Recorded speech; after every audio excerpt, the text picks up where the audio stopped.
परमेष्ठी भगवान की जय। देवाधिदेव श्री महावीर भगवान की जय। परम पूज्य आचार्य श्री कुंद कुंद देव की जय। परम पूज्य वात्सल्य दिवाकर गुरुदेव आचार्य श्री निर्मल सागर जी मुनि महाराज की जय। परम पूज्य तपस्वी सम्राट गुरुदेव आचार्य श्री सन्मति सागर जी मुनि महाराज की जय। अहिंसा में जय हिंद की जय।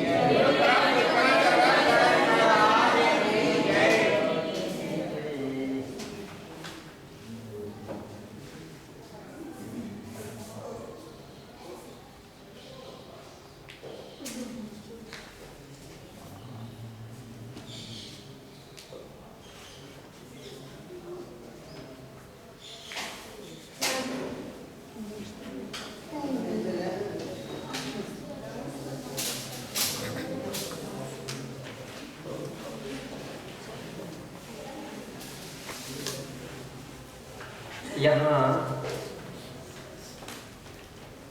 विनय के विषय में और भी उपचार विनय के विषय में प्रकरण चल रहा था। आचार्य श्री शिवकोटि मुनि महाराज ने भगवती आराधना ग्रंथ के अंतर्गत उसके स्वरूप को विभिन्न दृष्टिकोण से समझाया है और उसी बात के लिए आगे बढ़ाते हुए वाचनिक विनय की प्रारंभ करते हैं। अभी तक कायिक विनय का यानी कायिक विनय का स्वरूप था। अब अगली गाथा से वाचनिक विनय का स्वरूप कहते हैं। पूयावैणं हिदभाषणं च विदभाषणं च मधुरं च सुत्तानुवीचिवैणं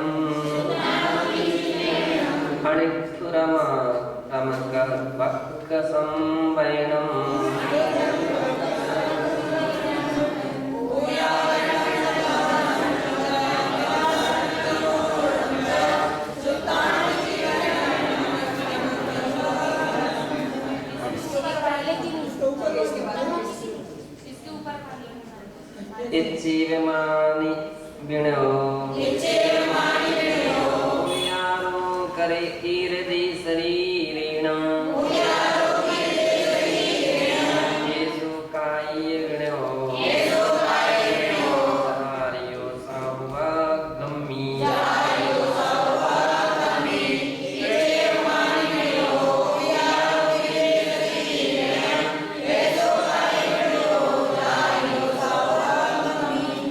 अर्थात इस प्रकार से अभी तक कायिक विनय के विषय में जैसा कि साधु वर्गों में उचित रूप से किया जाता है उसका वर्णन किया गया था। अब इसके आगे वाचनिक विषय विनय का स्वरूप प्रारंभ होता है। वाचनिक स्वरूप का अर्थ है पूजा पूर्वक वचन, एक अर्थ है, और दूसरा है पूज्य वचन। साधु वर्गों के लिए जब भी भाषा उनकी भाषा समिति है, अच्छे से अच्छे वचन, उत्कृष्ट वचन, सभ्य वचन, है ना, ऐसे वचन अपने मुख से निकलना चाहिए कि जिनके सुनने से लोगों पर अच्छा प्रसन्नता होती है। ऐसे मर्यादित भाषा, कम बोलो लेकिन मीठा बोलो, ऐसा कहा जाता है। थोड़ा बोलो लेकिन मीठा बोलो। तो ये साधुओं के वचन हैं। जो भी बोले वो मर्यादित सोच विचार करके बोले और अच्छे से अच्छे शब्दों का प्रयोग करने का प्रयत्न करने से वो पूज्य वचन कहलाते हैं।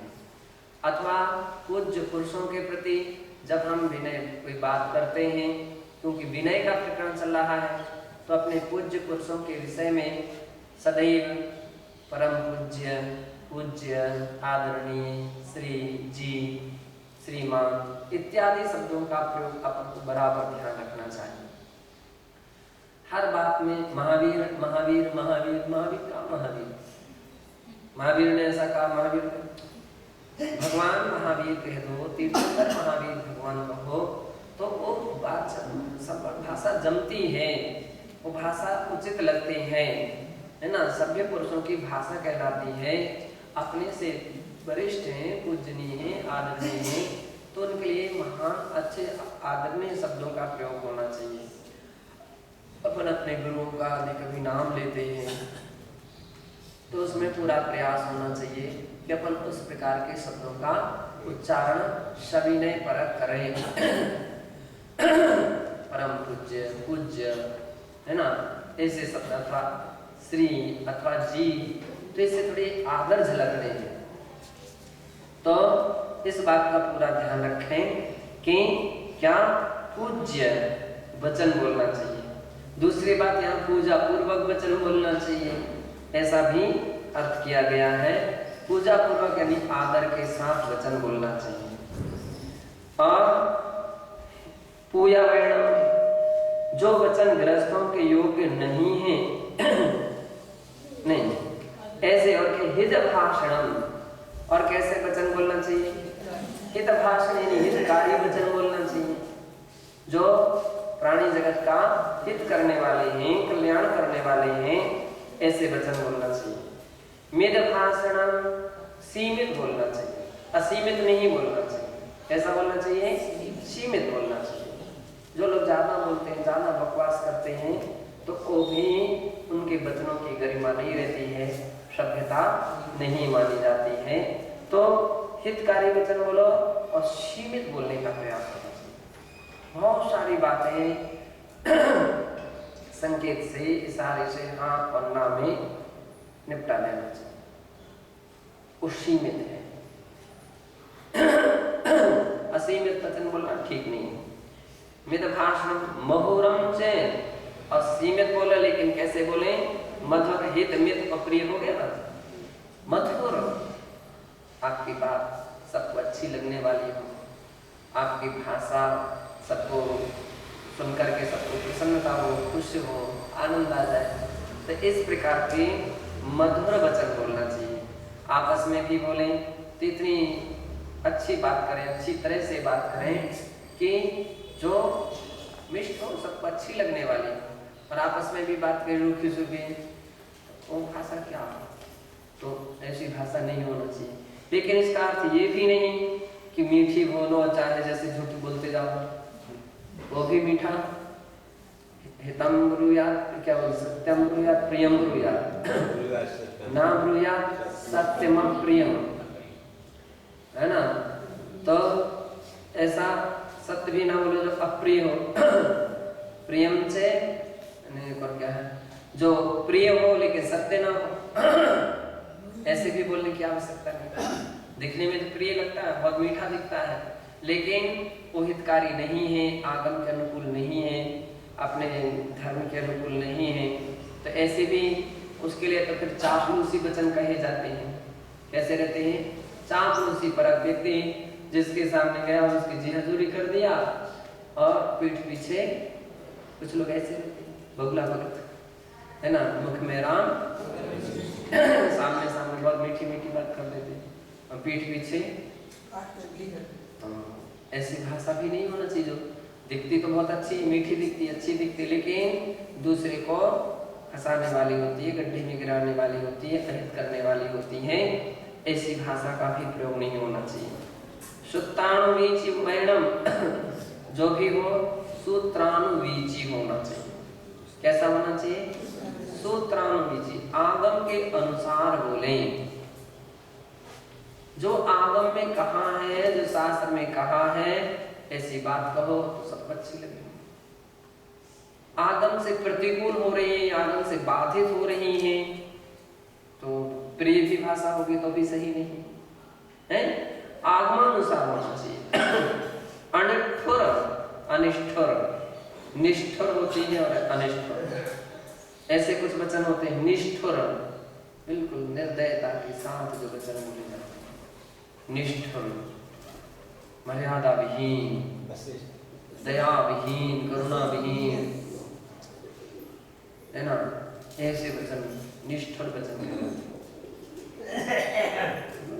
आग लग जाए कहीं ऐसे कुछ है, ऐसे अब सब जो निष्ठुर का सत्यानाश हो जाए उसका, या कोई ठट्टरी बनकर, अब ये तो भाषा शोभा नहीं देती है।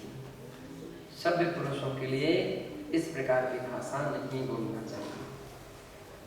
निष्ठुर, अरे उसका जो होगा तुम क्यों अपने बोल करके क्यों कर्म को बांध रहे हो, उसका तो जो होगा सो होगा। अपन को ऐसे शब्दों का प्रयोग नहीं करना चाहिए। और क्या है कि कक्कसम, करकस है ना, करकस, रूखी भाषा, रूखी भाषा वो भी शोभा नहीं है ना, क्योंकि ऐसे शब्द जो होते हैं, ऐसे शब्द को सुनकर के एक बार तो व्यक्ति सुन लेगा, दोबारा तो बैठने के लिए भी तैयार नहीं होगा तुम्हारे पास। कर्कश जिसकी भाषा होती है, कर्कश, कर्कश मान लो किसको बोलते हैं, अगर एक बालू रेत मान आ जाए भोजन में तो कर्कश किसके साथ, अब उसको खाना पसंद नहीं करेगा, पीना पसंद नहीं करेगा।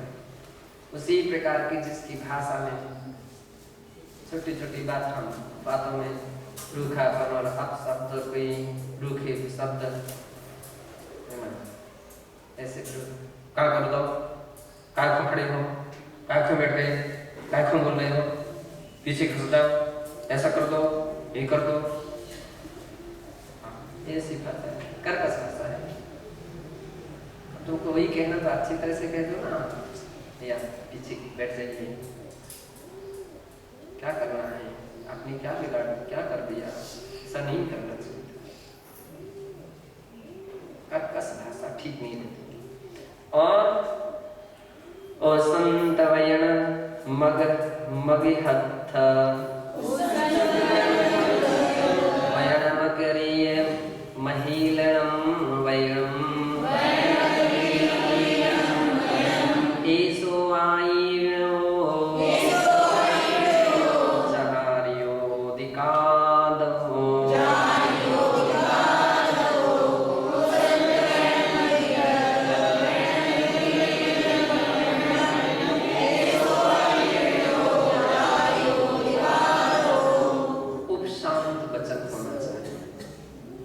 साधुओं के वचन कैसे होना चाहिए, उपशांत। उपशांत का अर्थ होता है कसायों को शांत करने वाले होना चाहिए, भड़कीले नहीं होना चाहिए। कुछ लोगों की बातें ऐसी रहती हैं भड़काऊ, भड़कीले, उकसाएंगे दूसरे को, है ऐसी भाषा नहीं होना चाहिए। ऐसे बोलने की कोई आवश्यकता नहीं है कि जिसमें इस प्रकार की दुर्गंध छिपी है, उसकी भावना गलत भावना मानी जाती है, गलत विचार माने जाते हैं, गलत किस्म का व्यक्ति माना था। जो भड़काऊ व्यक्ति को तुम्हारे विषय में कैसे बोल रहे थे, तुमने सुनी कि तुम मेरे ऊपर कह रहे है ना। तो और शांति को अशांति में बदल दिया। जबकि भाषा कैसे होना चाहिए, अशांति को शांति में बदलने वाली, शांति को शांति में फैलाते हैं। किसी के आपस की कोई समस्या उसको हल करने वाली हो, समस्या को बढ़ाने वाली भाषा नहीं हो। दो के विवाद है उसको शांत करने वाले हो, दो के विवाद को बढ़ाने वाले ना हो। ये बात अपन को ध्यान में रखना चाहिए। अपन को न्यायिक परक भी निर्णय करें, कोई विचार करें, लेकिन वो भी मीठी तरह से करें। एक हमेशा एक और ध्यान रखना, आपके चिंतन सही है ना और विवेक सही है तो आपके मीठी तरह से भी बहुत सारे बड़े से बड़े काम बिगड़े बनाए जा सकते हैं। बस कला होना चाहिए। आपके लिए कैसा भी काम कराना हो, मीठे से भी कार्य किए जा सकते हैं। ऐसा नहीं है कि सर्वथा मीठे से भी। अगर अपन सबको बोलने का अवसर आ गया, एक साथ बोलने का, कब? जब कोई ऐसी परिस्थिति खड़ी हो जाए, तब तक अपन को देखना चाहिए। अपन सब तैयार बैठते हैं, एक बोल रहा है ना, अगर उसकी बात पर कोई बात आती है तो फिर सब खड़े हो जाते हैं। आपको ऐसा नहीं करना चाहिए, उनकी बात को भी सुनना चाहिए। अब उसके समर्थन में उसका प्रभाव होता है। लेकिन ये भी आवश्यकता है कि कोई एक के ऊपर भी उंगली उठाएगा तो सब बिल्कुल सबक है, वो अपने आप व्यक्ति सावधान हो जाता है। तो ये भी संगठन का प्रतीक है, संगठन है। ये भी तो बतला रहे हैं कि कैसी भाषा होना चाहिए। उपशांत, आमतौर पर उपशांत, आपस में तो ना झगड़ा कराए, आपस में तो ना विघटन कराने वाले हों, आपस में तो ना विसंवाद कराने वाले हों, आपस में तो ना भड़काने वाले हों। कुछ नारद प्रकृति की, वो नारद प्रकृति कही जाती है जो आपस में दो ही हाथ है, दो ही हाथ, दो ही पलिंते दे दो तेल,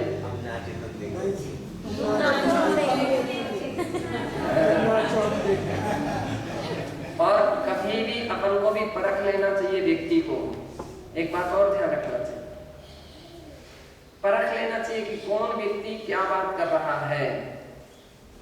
भड़काऊ किस्म का है ना, आप उसकी बातों में कोई किसी इतनी जल्दी नहीं आ जाए, समझ लो कि भड़काऊ प्रकृति वाला है। अगर इसकी बातों पर हम आ गए ना तो ये तो पता नहीं कहां से कहां समस्या खड़ी कर देगा। कुछ लोग ऐसे भी रहते हैं, यहाँ समस्या भी खड़ी कर दे, वहां पर सिपाही बन करके भी खड़े हो गए। कहाँ हो, हमें तो कुछ पता ही नहीं है ना। नहीं, उन लोगों से सावधान, 100 हाथ दूर। भड़काऊ किस्म के लोग होते हैं। क्यों? आग लगाना सहज है, लेकिन आपको बुझाना कठिन है। छोटी सी चिंगारी भी आग लगा सकती है। इसलिए बड़कपन इसका है कि कोई व्यक्ति क्या कह रहा था, हम पहले उसको भी परखते हैं, ऐसा उसको। और कितनी बात ऐसी रहती है, इस कान से सुनते उस कान से निकाल देते, छोड़ दो, ठंडे बस्ते में डाल दो, देख लेंगे, हम समझा लेंगे, बात कर लेंगे, है ना। तो ऐसे अपन ऐसे नहीं किसी की बातों में आ गए, अब अपन भी परेशान, और बिना समझे अपन ने कोई कदम उठा लिया तो भी अपन समस्या। उलझना सरल है, सुलझना कठिन। हमको इसलिए जहां तक बने प्रयास करना चाहिए कि उलझन खड़ी नहीं होनी चाहिए। तो ये विशेषता दी है कि उपशांत वचन होना चाहिए, कसाय भड़काने वाले वचन नहीं होना चाहिए। दूसरा, उपशांत वैणम अगहथ, जो गृहस्थों के योग्य नहीं है, ऐसा भी अर्थ है। और दूसरे अगर्हित, ऐसे भी होते हैं, अगह्यर्थ।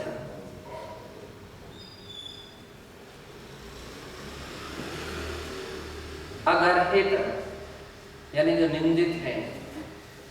अब उसके आगे ग्रंथ में सी में भी आएंगे, अथवा पुरुषार्थ सिद्धि उपाय ग्रंथ के अंदर में गर्हित वचनों के भी विभाग किए गए। गर्हित वचन उनके प्रकार बनाए गए हैं कि 4 प्रकार के गर्हित वचन हुआ करते हैं। तो ऐसे वचन नहीं होना चाहिए जो गृहस्थों के भी योग्य ना हो। और अज्ञत क्रिय अक्रिय महीलणम वैणम, कृषि आदि आरंभ से शून्य वचन।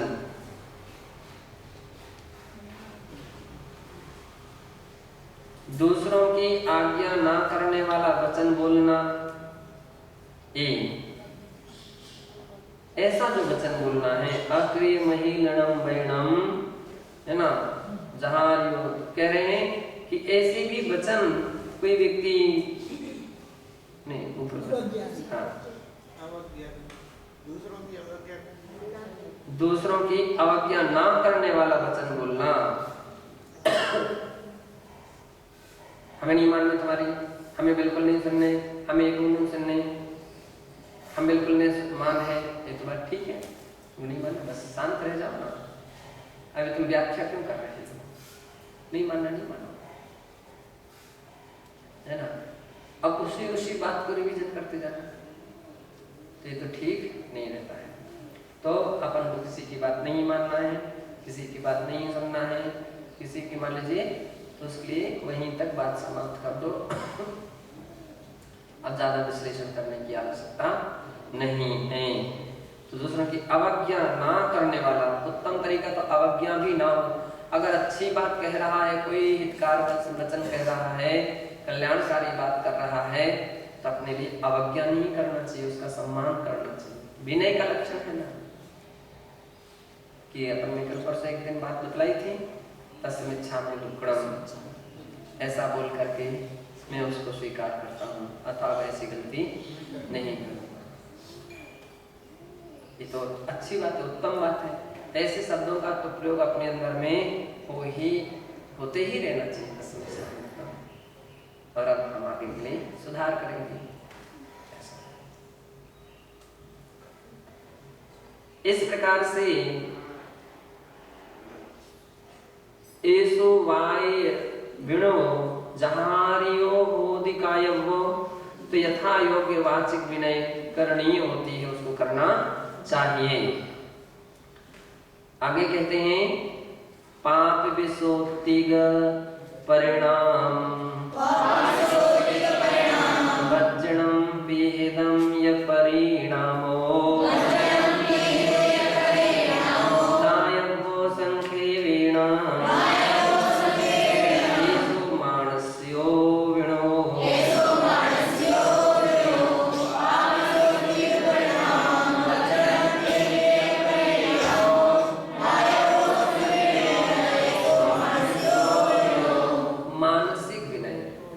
ब्रेक तो सभी जगह होना चाहिए, वचन में हो चाहे काय में हो चाहे मन में हो। मानसिक विनय कितने भी समस्या खड़ी हो जाती है, फिर भी हम अपने मन से यथाविधि विचार करते हैं, विवेक करते हैं, इतने सावधान रहते हैं कि उससे अपने लिए पाप कर्म का संबंध ना हो जाए। सोचने के तरीके हैं, सोचने के तरीके हैं। तो हमको इस बात का भी ध्यान रखना चाहिए कि पाप कर्म का बंध ना हो जाए, पाप लगने वाले परिणामों का त्याग, और जो परिवज्जवणम पियेदम ये परिणाम हो, गुरु को प्रिय व हितकारी हो, ऐसे तो पहले जिससे पाप लगने वाला है, लगने की संभावना है, ऐसे वचन मत बोलो। जो गुरु के प्रिय हो, इसके लिए समाचार विधि में एक शब्द आता है, क्या आता है मालूम है? छंदन, छिंदन नहीं, छंदन। उनके अनुकूल परिचर्या रखना। और गुरु के लिए प्रिय कौन सी वस्तु लग सकती है? आगम के अनुसार चलते जाओ, गुरु खुश है। आगम की बात करो, वो अच्छी बात लगती, सबको अच्छी लगती, गुरु को भी अच्छी लगती, खुश होते हैं। सोच समझ करके कोई व्यक्ति बात करे, सबको अच्छी लगती, ये गुरु को प्रिय लगने वाली बात है। गुरु इससे प्रसन्न होते हैं। और हितकर हो, उनका संग का, धर्म का, आदि आदि का हित करने वाली हो। तो कितने बार कुछ लोग रहते हैं कि उस मौके पर तो नहीं बोलेंगे, और जब अवसर निकल जाएगा फिर सलाह देने आ जाए। अवसर निकल जाने के बाद फिर कोई महत्व नहीं रहा तुम्हारा। महत्व तो तब था समय के पहले अपना सुझाव देना, अपना आइडिया देना, अपना विचार देना। इस समय के पहले किस मौके पर किस आवश्यकता है, और तरीका भी होना चाहिए, किस तरीके से हम अपनी बात वहां तक पहुंच सकती है। कितनी बार कहा जा सकता है, कितनी बार कहा नहीं जा सकता है, तो पूछा जा सकता है, अथवा उसके विषय में हिंट दिया जा सकता है।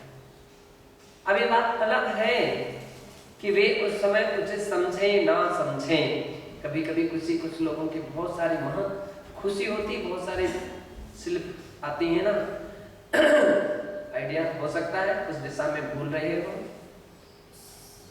किसी दिशा में, किसी बात के निर्णय में, किसी विषय के सोच में, विचार में, चिंतन में भूल रहे हो, अच्छी बात है ना। हम माता जी लोगों के लिए तो वास्तविकता में बहुत सारे पॉइंट ऐसे रहते कार्यक्रम ऐसे ऐसे इस पॉइंट पर इस पॉइंट पर। अब ये चिंतन सभी के अंदर आना चाहिए, ऐसी बातें सभी के अंदर आना चाहिए कि भाई उस दिशा में कंप्लीट आइडिया लग गया, पॉइंट तैयार है। अब मीटिंग हुई, बैठक हुई, कुछ भी हुआ, अपन उतने उतने पॉइंटों पर बात फटाफट रख दी। ये तो होना चाहिए, है ना। और कभी कभी ये भी होना चाहिए कि अगर अपन को देखा कि एक से दूसरा व्यक्ति भी अपने समकक्षी दिख रहा है, बहुत प्रसन्नता है, आप एक हमारे समूह में प्रगति हुई और वो प्रगति हुई, तो अपन कभी उसको भी दिखा दीजिए। इसमें हम आगे कोई और कोई बात है तो कोई और पॉइंट है। और कार्यक्रम के विषय में बहुत अच्छी मैटर हो गया, कहीं अपन ग्रंथ प्रकाशन है, कहीं लेखन है, कहीं प्रवचन है, कहीं कार्य, कितने प्रकार के रोज रोज की समस्या आपने महत्वपूर्ण विषय है। तो समय समय पर आइडिया, समय समय पर सुझाव, समय समय पर तरीके, ये भी ऐसे व्यक्ति बहुत अच्छे माने जाते हैं, खुश रहते हैं, विनय हैं। हमें क्या लेना, हमें क्या मतलब, हमें क्या करना है। लेकिन यार आप भी तो एक धर्म के अंग हैं, संघ के अंग हैं, तो सबका अपना अपना महत्व है। अब उस महत्व में आपका सबका सहयोग, सबका मदद है, तो उसका किस मौके पर क्या सहयोग दिया जा सकता है, किस समय पर क्या मान लीजिए उसका संकेत दिए जा सकते हैं। तो कहने का है कि जो गुरु को प्रिय व हितकर हो, सबके हितकारी हो, अच्छा लगने वाला हो और सबकी भलाई करने वाला हो, तो ऐसी प्रगति अपने अंदर में होना चाहिए। कुछ लोगों की तो स्थिति रहती, ना तो सोच पाते हैं और ना पूछते हैं कभी, क्या सोच नहीं पाते हैं पहले से कि अपने सुझाव विचार दें ऐसा, और ना कभी पूछते हैं। बहुत दुर्गुण माना जाता है, सबसे बड़ा दुर्गुण माना जाता है। पूछना सबसे बड़ा गुण है और नहीं पूछना सबसे बड़ा दुर्गुण है। बात सदैव सदैव छोटी सी छोटी क्यों ना हो, परीक्षा कीजिए, प्रति परीक्षा कीजिए, कौन सी बात उचित है, महाराज क्या समझ रहे हैं, कौन सी नहीं है। ये बात तो आइडिया देना ही चाहिए, जानकारी देना ही चाहिए, कब कहाँ किसको चित्रनावरण कराना है, कहाँ दीप प्रज्वलन किसको कहाँ कराना है, किसकी गिनती हमको कहाँ रखना है, किसका नंबर कहाँ रखना है। अभी तो अपन को फटाफट सही सोच होना है, या तो उतना सही पॉइंट पर गाड़ी पॉइंट आए, या नहीं तो फिर पूछ लीजिए, आइडिया लीजिए। और हमारा तो ये सोचना, हम लोग कितने भी हम लोग जानकार होते हैं, तो भी जब हमारे व्यवस्था में इस प्रकार के कार्य आते हैं तो हम लोग क्या करते हैं, पूछ लेते हैं, दिखा लेते हैं, कहीं बदलाव बदलना, परिवर्तन करना और जोड़ना घटाना। क्यों? संचालक के हाथ में यदि पहुंच गया तो उसी के विषय में बोलेगा। अब तुम इसके बाद कहीं चेंज करोगे, बदलाव करोगे तो जमेगा नहीं। अरे रे तुमको चित्रावरण, तुमको देख, अरे तुमको दीप प्रज्वलन, तुमको तो शोभा नहीं देगा। ये उदाहरण दे रहे हैं, ये उदाहरण है, क्योंकि आम स्थिति ऐसी रहती है, आम लोगों की परिस्थितियां ऐसी रहती हैं। और तो क्या, अपने अंदर में कितनी कुशाग्र, अब आपको आइडिया लगेगा, बतलाएंगे आज और कल रोज की रिपोर्ट कि कैसे कुशलताएं होती हैं काम कुशल करने की, कितनी चतुराई होती है, कैसे खटाखट कहाँ से कहाँ कैसे क्या काम होते हैं। जो काम महीने भर में भी नहीं हो सकता वो 2 दिन में भी हो सकता है ना। सब कैसे जुट जाते हैं, सभी का ध्यान, सभी का लक्ष्य, काम बांट दिए जाते हैं। किसी ने लिखाया तो किसी का बगल में बैठा हुआ है, उसका पूरा कंट्रोल किए, कनेक्शन किए हुए है संचालक के लिए, स्वागत करने वालों के लिए। अमुक का नाम बोला गया, उनका हुआ है कि नहीं, अमुक का नाम हुआ, उनका हुआ है कि नहीं, अमुक का हुआ। क्यों? कभी कभी बैलेंस बनाना भी आवश्यक रहता है। कोई सरल प्रकृति के लोग भी रहते तो कभी कोई उग्र प्रकृति के भी रहते, अतः कोई हर किस्म के रहते हैं। अपन को जबकि कैसे हम उसको संभालें, कैसे हम प्रेरित करें, कैसे हम प्रोत्साहित करें, ये भी पक्का जोड़ना कठिन है, तोड़ना आसान है। जोड़ना कठिन है। थोड़ा सा अपन किसी के लिए पूरा प्रोत्साहन दे देते हैं तो व्यक्तिगत जोड़ना ये सबसे बड़ा दुर्गुण है। संघ है, समूह है, अपना लक्ष्य क्या होना चाहिए? समूह का होना चाहिए। कुछ लोगों की संकीर्णता होती है, संकीर्ण विचार, संकीर्ण सोच, व्यक्तिगत, भैया व्यक्तिगत हमें अकेले करें, आहार दे तो हमको अकेले ही दे, से कोई भी काम करे तो हमारे अकेला कर दे, बस नहीं। अपनी सार्वभौमिक सोच होना चाहिए। हम सदैव जोड़ते हैं तो किसको जोड़ते हैं? किससे जोड़ते हैं? गुरु से जोड़ते हैं। क्यों? गुरु की दृष्टि में 50, 60, 65 जितने भी लोग, इस सब इतने सारे गुरु की दृष्टि में है ना। तो अपन क्या करते हैं? चलो भाई इनके लिए इनका अभिप्राय है, चलो भाई तुम इनके साथ जाओ, उनका तुम इनके साथ जाओ, तुम इनके साथ जाओ। जोड़ दिए ना तो व्यवस्था आसान हो गई, अन्यथा कठिन थी। और कोई इस किस्म का हो तो आप मेरे साथ चले जाओ तो ठीक है, एक दिन जाएगा, 2 दिन जाएगा, कभी ऐसी स्थिति आ जाएगी ना कि जहां आवश्यकता पड़ेगी ना, तुम्हारा भी बोलेंगे हाँ तुमने अपनी व्यवस्था बना ली थी ना, बना लेते हो, बहुत चतुर हो, अब तुम्हारी व्यवस्था हमको बनाने की क्या आवश्यकता। परीक्षा तो करते ही हैं और होना ही चाहिए। गुरु के लिए इसलिए कहा जाता है ऐसे मौके पर कठोर हो जाते हैं जो अपनी अपनी व्यवस्था में रहते हैं, समय पर मौके पर दिखा देते हैं। चलो लेकर के अपना कमंडल, चलो बना अब लेकर के अपनी व्यवस्था, अब कोई नहीं मिल रहा है ना। इसलिए ऐसा नहीं, अपन को सर्वहितैषी भावना रखते हैं। कैसी? सर्वहितैषी।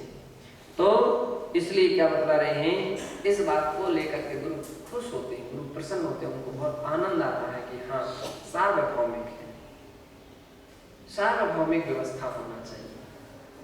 हमारे लिए सभी साधु जन हैं वो समान है। जब कोई व्यक्ति सभी की भैयावृत्ति के लिए जाता हमको बड़ी खुशी होती है, और जब कोई केवल 1-2 की किया और खिसक गया तो मुझको लगने लगता है आया क्यों यहाँ से यहाँ पर, फिर ऐसा लगने लगे आया क्यों, है ना। उसको फिर लगता है चलो यहाँ से, बैठने की आवश्यकता नहीं, इतनी तो हम लोग व्यवस्था बना लेंगे, तुम्हारी व्यवस्था ऐसे व्यवस्थापक की आवश्यकता नहीं है कि जो केवल 1-2 जने से जुड़े हुए खिसक जाए। फिर मैं उसको खिसकाता हूँ, चलो यहाँ से, चिंता नहीं करो, हम लोग बैठे हैं ना, हो जाएगी व्यवस्था। अब कहाँ जाए, उसकी स्थिति ऐसी खड़ी क्यों हुई, कराने वाले कौन थे? अपन ही थे। अगर अपन पहले से ही लेन बड़ी करके रख लें कि नहीं हमारे आचार्य से इसे पूछ लीजिए कहाँ क्या आवश्यकता है, हमारे आचार्य से पूछ लीजिए कोई सेवा कोई व्यवस्था, है ना, अथवा अपन देख रहे हैं सबकी सेवा करके जाओ, सब बहुत अच्छा है, सबके करके आओ, फिर हम हमारे विषय में देखना। लेकिन इसका मतलब ये भी नहीं कि टाइम टेबल चेंज कर रहे हैं कि चाहे आगे पीछे बैठ जाए तुम सबकी करके आओ, हम बैठे हैं बाद में। हमने भेजा था महाराज इसलिए लास्ट में आए थे हमारे पास, नहीं, ये स्थितियां भी नहीं होना चाहिए। तो ये कहलाती है क्या है, हितकर प्रवृत्ति और उसी में परिणाम लगाना। इस संक्षेप से कौन सी विनय है? मानस विनय, मानसिक विनय है। मन से होने वाले जब ऐसे विचार आते हैं, ऐसे परिणाम आते हैं जिसके मन में, वो विनयवान है, मन से उसके इस प्रकार के उदार भाव चल रहे हैं, वो तो असंज्ञान गुणी कर्म की नजरा भी कर रहा है और कहा जाए उपवास से अधिक लाभ ले रहा है। उदार भाव होना चाहिए। हमें कमंडल आप ही पकड़ना और दूसरा ना पकड़ ले, दूसरा ना पकड़ ले, दूसरा ना ले ले, हमारी पुस्तक आप ही लेना, दूसरा ना ले, दूसरे की ना ले लेना, एक मिनट महाराज अगर उनसे कोई जुड़ गया और उनके अलावा उसने कहीं दूसरे का काम कर दिया तो उसके पत्ते साहब, अरे क्या बात हो गई, क्या बात हो गई, तुमने खरीद लिया था क्या, इतनी छोटी भावना क्यों आ गई, इतने छोटे विचार क्यों आ गए। गुरु सार्वभौमिक पत्नियों को देखकर के बड़े प्रसन्न होते हैं। तो क्या सब मानसिक विनय है।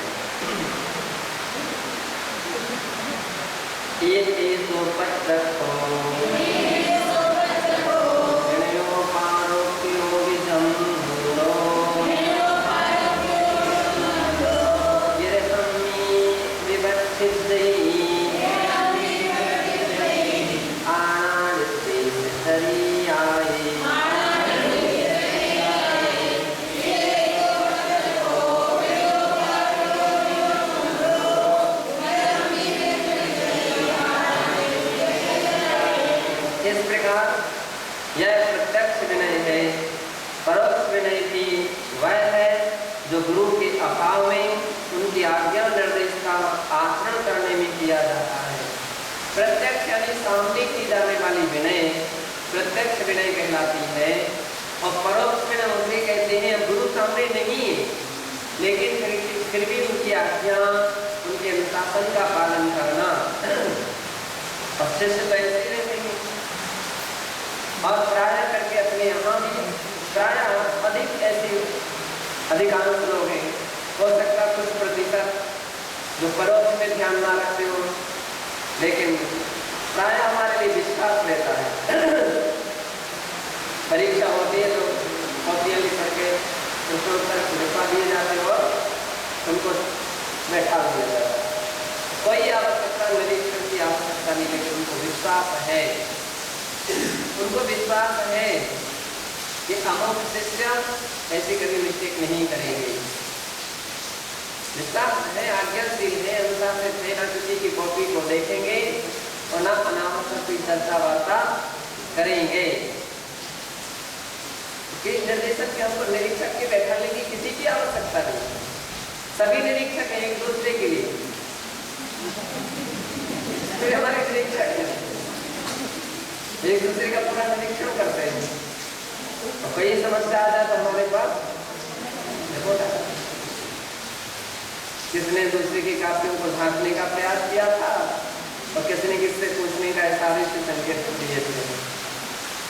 हाँ,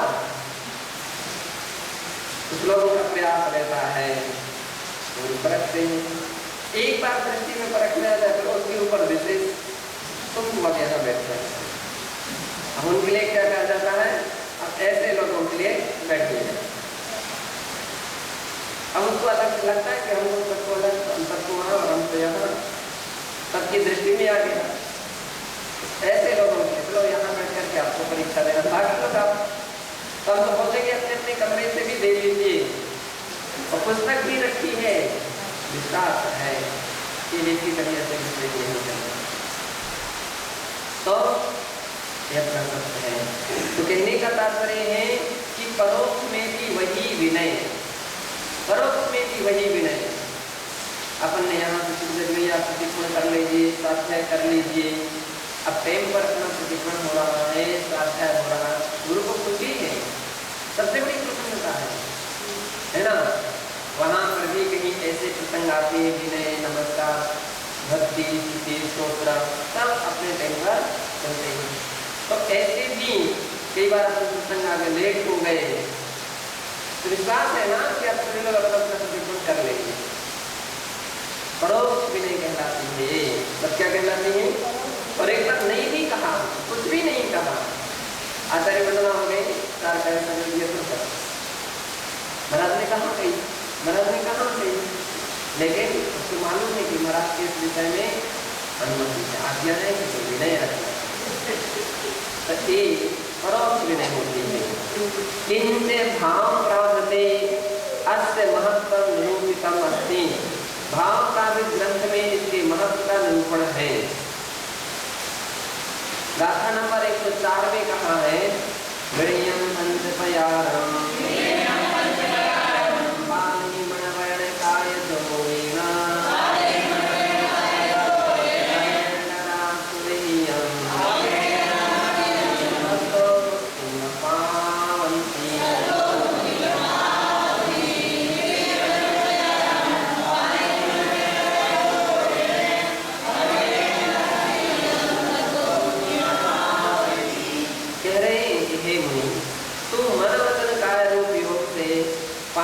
प्रकार के विनय का पालन कर, क्योंकि अविनयी व्यक्ति अहितकारी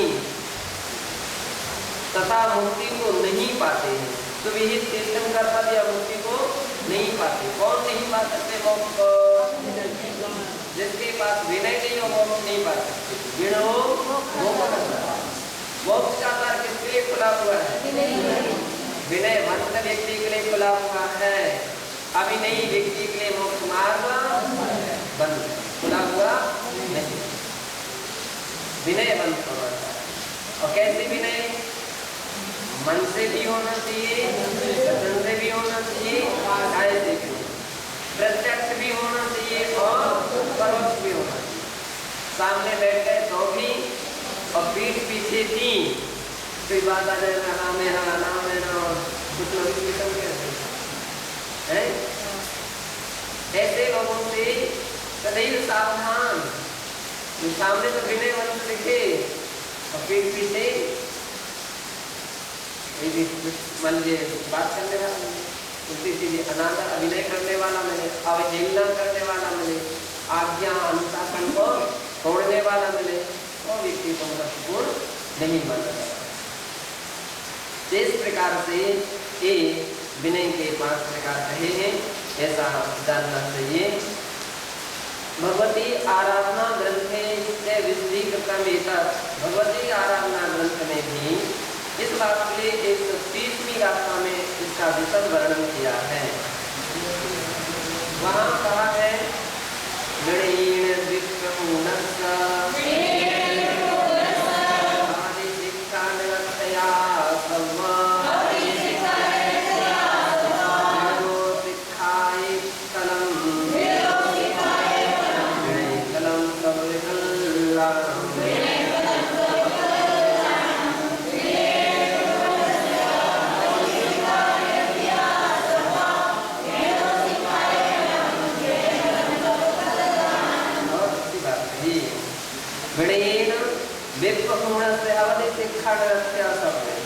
जो व्यक्ति विनय से रहित है उसके सर्व शिक्षा निरस्या सभी शिक्षा व्यर्थ है। कितना भी ज्ञान हो, विनय नहीं है आपका ज्ञान।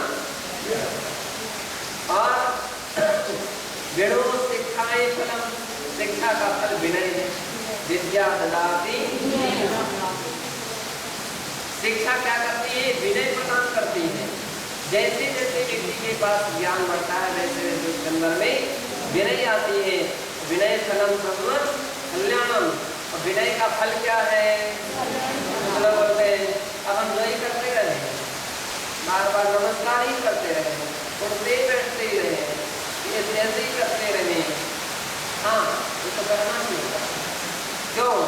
सर्व कल्याणम, विनय संपूर्ण कल्याण होने करने वाली है, इसलिए सदैव विनय रखना चाहिए। इस प्रकार से विनय का स्वरूप का वर्णन यहाँ हुआ। आगे भैया का निरूपण करिए।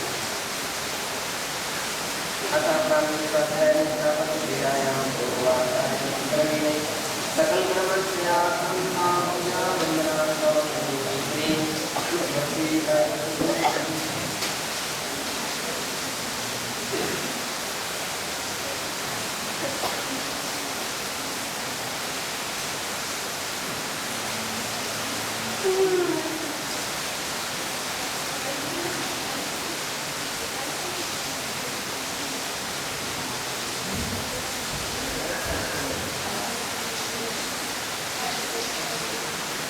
Kopi,